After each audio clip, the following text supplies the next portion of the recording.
은퇴하면 편해질 줄 알았습니다. 돈도 덜 들고 마음도 여유로워질 줄 알았습니다. 그런데 현실은 은퇴 후가 더 불안하고 돈 걱정은 더 깊어집니다. 어느 날 제 지인이 이런 말을 했습니다. 퇴직만 하면 그동안 못했던 여행도 다니고 집안일도 천천히 하면서 여유롭게 살 줄 알았어요. 근데요, 돈이 생각보다 너무 많이 나가네요. 혹시 여러분도 비슷한 느낌을 받고 계신가요? 젊을 땐 일하느라 정신없고 은퇴하면 이제 좀 쉬자 싶었는데 왠지 모르게 하루하루가 더 긴장되고 불안해지셨죠. 누구도 알려주지 않았습니다. 은퇴 후에 들어가는 생활비가 현역 때보다 오히려 많아질 수도 있다는 사실을, 한 달에 얼마가 나가는지, 언제 어디서 돈이 빠져나가는지 이제는 꼼꼼히 적어야만 버틸 수 있는 시대가 되었습니다. 그런데 문제는 많은 분들이 여전히 이렇게 생각하신다는 겁니다. 애들 다 키워놨고 집도 마련해놨고 이제 돈 들어갈 일은 없겠지. 뭐가 그리 비싸겠어. 나 혼자 밥 먹고 텔레비전 좀 보다 자는 건데. 그 생각이 바로 착각의 시작입니다. 왜냐하면 요즘은 밥 한 끼도 만만치 않기 때문입니다. 혼자 먹어도 배달비가 들고 동네 병원 한 번 가도 기본 진료비가 만만치 않습니다. 예전에는 안 쓰던 돈이 요즘엔 당연하게 빠져나갑니다. 유료 채널 구독료, 건강보조식품, 손주 용돈, 이사비용, 병원비, 그리고 갑자기 생기는 경조사비까지. 문제는 이 모든 게 작은 돈이 아니라는 겁니다. 지금은 하루하루를 버티는 게 아니라 앞으로 10년, 20년을 계획해야 하는 시기입니다. 그래서 오늘 이 영상을 준비했습니다. 이 영상은 단순히 아끼세요라고 말하지 않습니다. 시니어 여러분이 현실적으로 감당할 수 있는 지출 전략과 소비 설계의 기준, 그리고 무엇보다 심리적인 안정을 되찾는 방법까지 함께 말씀드리겠습니다. 혹시 지금 이렇게 생각하셨다면 난 이미 늦었어. 지금 바꿔서 뭐해? 그렇지 않습니다. 지금 이 순간이 당신에게 가장 젊은 날입니다. 그리고 지금 시작하면 늦지 않았습니다. 구독과 좋아요, 알림 설정까지 부탁드립니다. 오늘 영상 하나가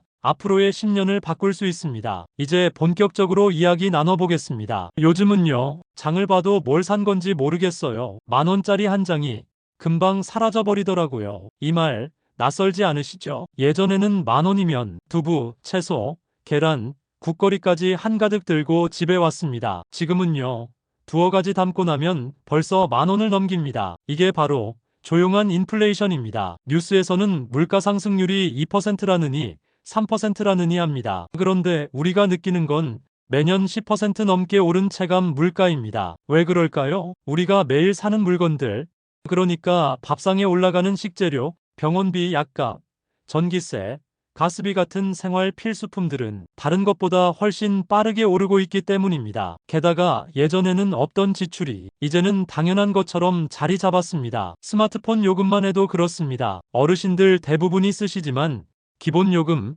데이터 요금, 보장료까지 합치면 매달 몇만 원이 그냥 나갑니다. 여기에 TV 유료 채널, 건강식품 정기 배송, 정수기 렌탈료, 보험료, 이런 것들도 전부 자동이체로 빠져나가죠. 이렇게 조용히, 천천히 매달 지갑을 잠식하는 물가 상승, 바로 조용한 인플레이션입니다. 그리고 이 인플레이션은 퇴직한 분들에게는 이중의 고통이 됩니다. 현역 시절에는 월급이 올랐습니다. 장사하시는 분들도 경기가 좋으면 수익이 늘었죠. 그런데 지금은 다릅니다. 소득은 멈췄는데 지출만 계속 오르고 있습니다. 이건 단순한 돈 아끼기 문제가 아닙니다. 통장의 수명을 갉아먹는 구조적인 문제입니다. 여러분의 통장에 지금 1억이 있어도 10년 후에는 그 돈의 가치가 절반도 안 될 수도 있다는 뜻입니다. 그렇다면 우리는 어떻게 해야 할까요? 답은 단순합니다. 정확히 얼마나 쓰고 있는지부터 아는 것, 그리고 그 중에서 인플레이션의 영향을 가장 많이 받는 지출부터 줄이는 것. 예를 들어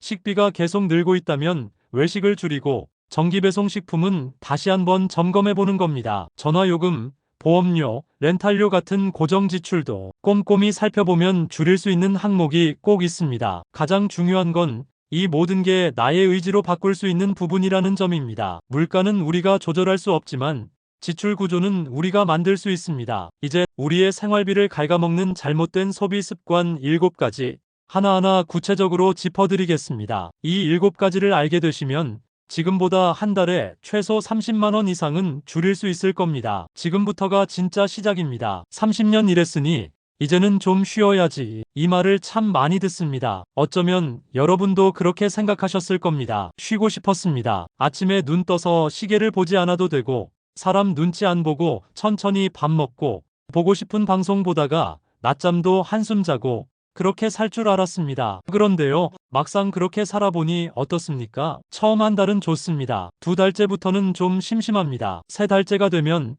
생각이 많아지고 지갑은 얇아지기 시작합니다. 그제야 느낍니다. 쉬는 것도 돈이 드는 일이구나. 병원 갈 일이 많아지고 가끔 여행이라도 가려면 교통비, 식비, 숙박비까지 생각보다 돈이 훅 빠져나갑니다. 그리고 문득 이렇게 쭉 쉬는 게 과연 좋은 걸까? 마음이 흔들리기 시작하죠. 사실 지금 시대는 더 이상 완전 은퇴가 현실적이지 않습니다. 예전에는 집 한 채만 있어도 월세로 생활이 가능했고 은행에 넣어두면 이자가 나왔습니다. 하지만 지금은 다릅니다. 집을 갖고 있어도 세금만 늘고 예금 이자는 생활비에 턱없이 모자랍니다. 노후는 길어졌고 수입은 끊겼습니다. 쌓아놓은 돈으로만 20년, 30년을 버틴다? 현실적으로 불가능한 분들이 많습니다. 그래서 요즘은 새로운 개념이 등장했습니다. 바로 세미 리타이어. 완전히 은퇴하지 않고 가볍게 일하는 삶입니다. 예를 들어 주 2, 3일만 일하는 파트타임, 마을 도서관, 복지관, 동네 배움터에서 하는 일, 아파트 경비나 택배 분류처럼 체력 소모는 적고 시간을 조절할 수 있는 일들, 또는 내가 평소에 잘하던 취미를 소득화하는 방식도 있습니다. 음식을 잘하신다면 반찬을 소량 만들어 판매하고, 손재주가 있으시다면 수공예를 만들어 온라인에 올리거나, 글을 잘 쓰신다면 동네 신문에 기고를 하거나, 사진, 그림, 책 읽기 등도 요즘은 재능으로 인정받습니다. 늙은 나이에 무슨 일? 이런 말에 귀 기울이지 마세요. 지금은 노년에도 일하는 시대입니다. 아니, 오히려 일할 수 있는 분이 복받은 분들입니다. 일은 단지 돈을 벌기 위한 수단이 아닙니다. 하루에 몇 시간만이라도 몸을 움직이고 사람을 만나고 나의 역할을 갖는다는 건 삶의 방향을 잡아주는 중요한 나침반이 됩니다. 그리고 무엇보다 중요한 건 내 돈을 내가 벌 수 있다는 자존감입니다. 그게 단돈 10만 원이라도요. 그 한 달 10만 원이 누군가에겐 병원비를 덜어주고 누군가에겐 손주 선물 살 여유가 되어줍니다. 그 돈이 크고 작음을 떠나 다시 스스로 일어서는 발판이 되는 겁니다. 쉬는 것도 좋지만 지속 가능한 삶은 더 소중합니다. 이제 우리는 새로운 방식의 노후를 설계해야 합니다. 편하게 쉬는 삶에서 내가 선택한 만큼 일하는 삶으로. 그 시작은 어렵지 않습니다. 내가 할 수 있는 일, 나에게 맞는 리듬을 찾는 것, 그것부터 생각해 보세요. 여러분의 생활비를 몰래 잠식하고 있는 7가지 소비 함정에 대해 알려드리겠습니다. 아는 순간 줄일 수 있고 줄이는 순간 불안도 함께 줄어듭니다. 돈이 부족한 게 아닙니다. 어디서 새고 있는지를 몰라서 그런 겁니다. 생활비는 한 달에 120만 원이면 충분하다고 생각했는데 막상 통장을 열어보면 160만 원이 나가 있고 남은 건 카드값과 불안뿐입니다. 그 이유는 생각보다 단순합니다. 반복되는 잘못된 소비. 이것들이 조용히, 꾸준히 여러분의 통장을 비우고 있기 때문입니다. 지금부터 말씀드릴 7가지 항목. 어쩌면 지금 이 순간에도 여러분 댁 통장에서 빠져나가고 있을지도 모릅니다. 천천히 하나씩 짚어보시죠. 1. 자녀와 손주에게 주는 과한 용돈과 경조사비. 자식이 어렵다 하면 도와주고 손주가 갖고 싶다 하면 지갑부터 엽니다. 사랑이 많으셔서 그렇습니다. 아끼느라 못해준 게 늘 마음에 남으니 은퇴하고 나선 더 주고 싶어집니다. 그런데요, 그 정성과 사랑이 매달 지출로 고스란히 나가고 있습니다. 어르신 한 분은 매달 손주 2명에게 각각 10만 원씩 자녀 생일, 결혼기념일, 명절 합쳐 연간 300만 원 이상을 쓰고 계셨습니다. 자식들은 말립니다. 하지만 마음은 못 끊으십니다. 내가 줄 수 있을 때 해줘야지. 이 말은 맞지만 내가 감당할 수 있을 때 해줘야 한다는 말도 잊지 마셔야 합니다. 용돈은 사랑이지만 생활비 안에서는 고정 지출입니다. 기준 없이 계속 늘어나면 내 노후 자금은 금세 바닥이 납니다. 중복 가입된 보험, 이해 안 되는 특약들, 보험이 몇 개인지도 모르겠어요. 20년 넘게 냈는데 병원비는 제가 다 냈어요. 이런 이야기 들어보셨죠? 어르신들은 혹시 몰라서라는 마음으로 여기저기 보험을 가입하셨습니다. 종신보험, 암보험, 실손보험, 건강보험, 장기요양보험까지 겹치고 또 겹칩니다. 문제는 그게 보장이 든든한 게 아니라 돈이 겹쳐 빠져나가고 있다는 사실입니다. 보험사 직원 말만 듣고 계약서도 안 읽고 해지하면 손해볼까 무서워서 그냥 두는 경우가 많습니다. 꼭 점검하세요. 보장 내용이 겹치는지, 지금 내 건강 상태와 나이에 맞는 보험인지, 그리고 기억하세요. 보험은 걱정을 해결해 주는 게 아니라 과도한 지출이 또 다른 걱정을 만들 수도 있다는 점. 3. 안 쓰는 구독 서비스 자동 결제. 처음엔 무료 체험이었습니다. TV에서 좋아하는 채널 하나 보겠다고 가입한 유료 방송, 건강식품 하나 주문했는데 매달 자동으로 오는 정기 배송. 어느 날 문자가 뜹니다. 29,000원이 결제되었습니다. 이게 뭐지? 아, 맞다. 그거 아직 안 끊었구나. 한 번도 쓰지 않은 서비스가 1년 동안 이 30만 원을 가져간다는 거 알고 계셨나요? 심지어 어떤 어르신은 8가지 구독 서비스에 가입되어 계셨고 본인이 기억하는 건 2개뿐이었습니다. 통장과 문자, 카드 명세서를 확인해 보세요. 혹시 몰래 빠져나가는 돈이 있다면 지금 바로 끊으셔도 늦지 않습니다. 4. 습관이 된 외식과 카페 소비. 밥하기 귀찮아서 나왔어요. 커피 한 잔쯤은 괜찮잖아요? 그렇습니다. 하지만 이게 습관이 되면 이야기가 달라집니다. 주 3회 외식, 하루 한 잔 커피. 이것만으로도 한 달에 15만 원, 20만 원은 훌쩍 넘습니다. 특히 백화점, 병원, 은행 옆 카페는 무의식적으로 들어가게 됩니다. 하루 4,000원씩 커피 마시면 1년에 150만 원입니다. 이 돈이면요, 겨울 내내 따뜻하게 지낼 수 있는 전기장판도 사고 손주 생일에도 좋은 선물 하나 더 해줄 수 있습니다. 가끔은 카페 대신 집에서 따뜻한 커피 한 잔 내려보세요. 작은 변화 하나가 당신의 지출 패턴을 바꾸는 시작이 될 수 있습니다. 5. 명절과 경조사비에 대한 지나친 부담. 명절이면 조카, 자식, 손주, 형제까지 줄 돈만 계산해도 스트레스가 시작됩니다. 어르신 한 분은 설, 추석, 생일, 제사 등 1년에 17번 경조사를 챙기셨습니다. 들어가는 비용이 무려 360만 원. 그냥 안 갈 수도 없고 안 줄 수도 없고. 이 말 정말 공감됩니다. 하지만 중요한 건 그 부담이 나를 무너뜨리는 선까지 가면 안 된다는 겁니다. 사랑과 예의는 돈의 크기가 아니라 마음과 진심의 크기입니다. 6. 여행 후 남는 건 추억이 아니라 카드값. 다녀오니까 카드값만 90만 원이더라고요. 이번 달은 병원도 못 가겠어요. 여행은 행복입니다. 하지만 준비 없이 떠난 여행은 돌아와서 삶을 더 무겁게 만들기도 합니다. 여행은 가기 전이 아니라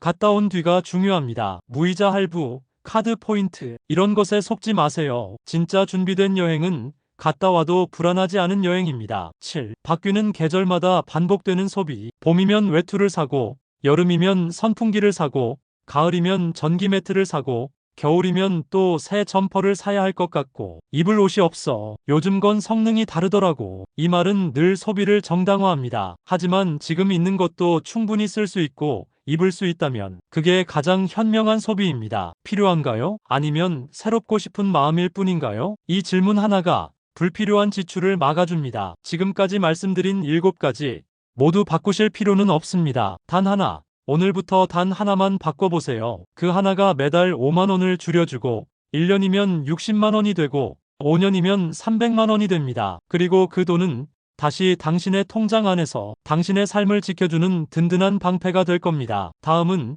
이제 어떻게 생활비를 새롭게 설계해야 하는지 실제로 써먹을 수 있는 지출 설계 가이드를 알려드리겠습니다. 지금이 당신의 지출 습관을 바꿀 가장 좋은 순간입니다. 이 나이에 뭘 또 줄여야 하나? 그냥 먹고 사는 것도 빠듯한데. 이런 말 너무나 자연스럽습니다. 하지만 잘 생각해보면 우리는 줄이는 법을 배운 적이 없습니다. 어떻게 버는지는 배웠지만 어떻게 쓰는지는 누구도 알려주지 않았습니다. 이제는 배워야 할 때입니다. 지금부터 생활비를 새롭게 구성하는 방법 하나씩 차근히 알려드리겠습니다. 첫 번째, 지출은 쓰는 것이 아니라 설계하는 것입니다. 많은 분들이 이렇게 말씀하십니다. 나는 사치도 안 하고 그냥 기본만 쓴다. 그런데 그 기본이 정확히 얼마인지 알고 계신가요? 기록하지 않으면 내가 얼마를 쓰는지도 모르게 됩니다. 그래서 첫걸음은 단순합니다. 일주일 동안 지출을 전부 적어보는 겁니다. 커피 한 잔, 버스비, 마트에서 산 과일까지 작은 수첩 하나 들고 다니면서 적어보세요. 그리고 나면 신기한 일이 벌어집니다. 이게 이렇게 많이 나갔었나? 눈으로 확인하면 불필요한 지출이 확실히 보이기 시작합니다. 두 번째, 고정지출과 변동지출을 나누는 겁니다. 고정지출은 매달 비슷하게 나가는 돈입니다. 월세, 보험료, 통신비, 전기 배송비 같은 것들이죠. 변동지출은 달마다 바뀝니다. 식비, 외식비, 병원비, 경조사비, 손주 선물비 같은 항목입니다. 이 둘을 정확히 나누면 무엇부터 줄일 수 있을지 분명하게 보입니다. 고정 지출은 한 번만 정리해도 매달 줄일 수 있습니다. 변동 지출은 계속 신경 써야 하죠. 그래서 고정 지출부터 정리하는 게 우선입니다. 세 번째, 소비의 기준을 다시 정하는 겁니다. 남들 따라 쓰는 소비가 아니라 내가 진짜 원하는 소비를 찾아야 할 때입니다. 질문 하나 드리겠습니다. 지금 쓰는 이 돈, 나에게 기쁨을 주는 돈인가요? 아니면 습관처럼 쓰고 있는 돈인가요? 유료 채널을 10개나 구독하고 있지만 정작 보는 건 한두 개뿐이라면 그건 낭비입니다. 반대로 손주를 위해 간식 하나 사는 돈은 작지만 큰 기쁨을 주는 소비일 수 있습니다. 기준은 남들이 아니라 나 자신에게 맞춰야 합니다. 내 삶에 필요한 것, 내 마음이 웃는 소비만 남겨야 합니다. 네 번째, 저축은 남는 돈으로 하는 게 아니라 먼저 떼놓고 나머지를 쓰는 겁니다. 많은 분들이 말씀하십니다. 남는 게 없는데 무슨 저축이냐고요. 하지만 돈은 절대 남지 않습니다. 남는 걸 기다리면 평생 저축은 못합니다. 그래서 먼저 떼놓는 겁니다. 5만 원이든 3만 원이든 금액은 중요하지 않습니다. 중요한 건 순서입니다. 저축이 먼저, 소비는 그 다음. 이 순서가 바뀌면 통장의 흐름이 달라집니다. 다섯 번째, 내가 지킨 돈이 가장 든든한 돈입니다. 많은 분들이 묻습니다. 어떻게 종잣돈을 마련했냐고요. 누구는 투자로, 누구는 부동산으로 벌었다지만 더 많은 사람들은 그저 생활비를 줄여서 모았습니다. 매달 5만 원씩 아끼면 1년에 60만 원, 5년이면 300만 원입니다. 그 돈은 누구에게도 미안하지 않고 누구의 눈치도 보지 않아도 됩니다. 내가 번 돈, 내가 지켜낸 돈, 그래서 가장 자유로운 돈입니다. 지금 당장 다 바꾸려고 하지 않으셔도 됩니다. 하나만 바꿔도 됩니다. 지출을 적기 시작하거나 자동이체 한 줄만 줄여보는 것, 작은 시작이 가장 큰 변화를 만듭니다. 이제부터는 생활비의 주도권을 다시 내 손에 가져와야 합니다. 예전의 습관이 아니라 지금 나에게 맞는 소비 리듬을 찾는 것, 그것이야말로 노후를 지켜주는 가장 현실적인 방법입니다. 다음은 매달 통장에 새로운 돈이 들어오게 만드는 방법, 세미리타이어 전략에 대해 알려드리겠습니다. 당신의 노후는 지금부터 새롭게 설계할 수 있습니다. 그렇다면 어떻게 매달 통장에 새로운 돈을 넣을 수 있을까요? 세미리타이어 전략을 다시 한번 설명하겠습니다. 세미리타이어란 완전한 은퇴가 아니라 내게 맞는 일과 생활의 균형을 찾아 가볍게 일하는 삶을 말합니다. 쉽게 말해 완전히 쉬는 것이 아니라 내 상황과 체력에 맞게 일하는 방식을 의미합니다. 많은 분들이 은퇴 후에는 일하지 않고 편안히 쉬기만 할 거라 생각하지만 현실은 조금 다릅니다. 일하지 않으면 수입은 멈추는데 지출은 계속 늘어나기 때문입니다. 병원비, 관리비, 생활비, 예상치 못한 지출들까지 하나둘씩 쌓여가며 부담이 커집니다. 그래서 가장 좋은 방법은 내가 할 수 있는 일 중에서 무리 없이 할 수 있는 것을 찾아서 소득을 조금씩 만드는 것입니다. 예를 들어 주 2, 3일 정도 부담 없는 시간에 파트타임을 하거나 동네 복지관이나 도서관에서 하는 가벼운 봉사활동 겸 1. 내가 좋아하는 취미를 활용해 소규모 수입을 창출하는 방법도 있습니다. 이런 일들은 단순히 돈을 벌기 위한 것만이 아닙니다. 몸을 조금씩 움직이고 사람을 만나며 사회적 관계를 유지하는 데 큰 도움이 됩니다. 은퇴 후 고립감이나 무기력감을 줄이고 정신적 신체적 건강을 지키는 데에도 좋은 역할을 합니다. 그리고 무엇보다 내가 벌어들인 돈이기에 소비와 지출에 대한 부담도 줄어듭니다. 내가 직접 번 돈으로 생활비를 충당할 때 그 만족감과 자존감은 돈 이상의 가치가 있습니다. 또한 이렇게 일정한 수입이 있으면 예기치 못한 지출이 생겨도 마음의 부담이 덜해집니다. 물론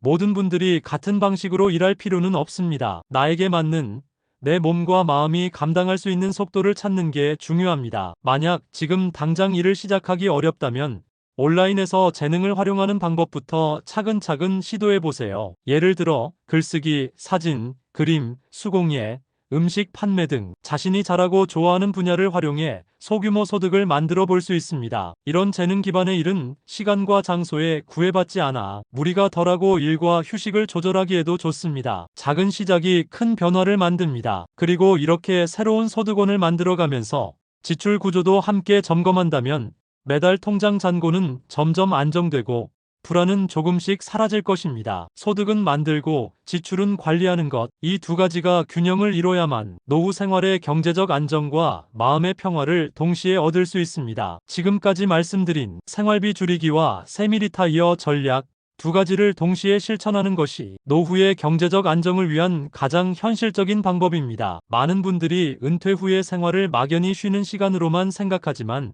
이제는 능동적으로 삶을 설계하는 시기로 바뀌어야 합니다. 그렇기 때문에 내가 좋아하고 잘할 수 있는 일을 찾고 거기에 맞는 생활비 계획을 세우는 것이 무엇보다 중요합니다. 또한 무리한 투자나 무리한 소비는 피하고 현실적인 범위 내에서 천천히 꾸준히 진행해야 합니다. 여러분께 꼭 드리고 싶은 마지막 말씀은 노후 준비는 결코 늦지 않았다는 점입니다. 나이가 들수록 변화가 어렵게 느껴질 수 있지만 가장 중요한 것은 시작하는 마음입니다. 오늘 이 영상을 보시고 내일 그리고 모레 그 다음 날까지 한 걸음씩만 바꿔가면 됩니다. 작은 변화가 쌓이면 어느새 큰 변화를 만들고 그 변화가 여러분의 인생을 더 편안하고 안정적으로 만들어줄 것입니다. 그리고 꼭 기억하세요. 구독과 좋아요, 알림 설정은 앞으로도 여러분께 꼭 필요한 정보를 꾸준히 전해드리는 힘이 됩니다. 지금 이 순간이 당신 인생에서 가장 젊은 날임을 잊지 마시고 오늘부터 조금씩 함께 변화해 나가길 진심으로 응원합니다. 감사합니다.